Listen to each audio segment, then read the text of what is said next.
All right, so someone was asking me, Kerry, how is it that I handle the objection when people say I don't have the money, right? How is it that I deal with that? So number one is to realize that sometimes the people generally don't have the money. But in saying that, I'd say I've closed a lot of deals when people said that right from the get-go, or they said it was too much money or whatever it may be. So number one is you have to do a really good job in the presentation and showing the people the value of your product in terms of them helping them get what they want and solving their problems and their pain points.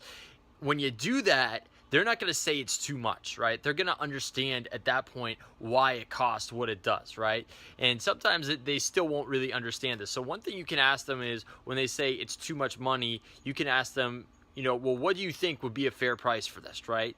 And then you can really start to break things down maybe into monthly plans, into different types of financing, or whatever it may be. If you could finance something, don't focus in on the, $100,000 price point or whatever it may be. Focus in on the monthly payments and really making that affordable. Always break those down into the monthly payments. That's one thing you can do. The other thing you can do is ask them this, how much is it worth to you to have 50 pounds less on you, or have the energy that you want, right? Or not have to deal with whatever those problems are that they have to deal with all the time, So whatever that is, how much is that worth to you, right? Or you can ask them conversely, how much is it costing you not to have X, Y, and Z, right? Or how much is it costing you to have that car that breaks down all the time? Or how much is it costing you to be 50 pounds overweight, or whatever it may be, right? And when you start to break things down that way, then they can start to rationalize a little bit more about the money, right? And really doing things that way, right? And just handling it like that. And sometimes they'll be hemming and hawing about it, and they can start to see things.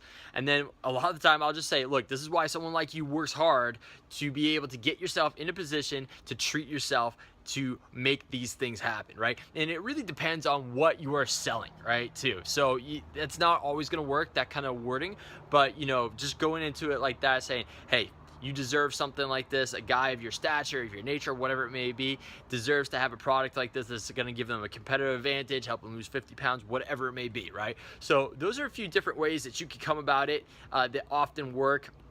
And again, sometimes these just aren't going to work, and they're genuinely not going to have the money. It happens. It doesn't mean you're going to close them every time, but when you use those things and you get effective at them, I find usually 50% of the time I can still flip them around when they're doing that and hemming and hawing about the money, right? So that is the name of the game. This is Kerry Sullivan with another howtokickassensales.com tip of the day, and I'll see you on the next one. Bye-bye.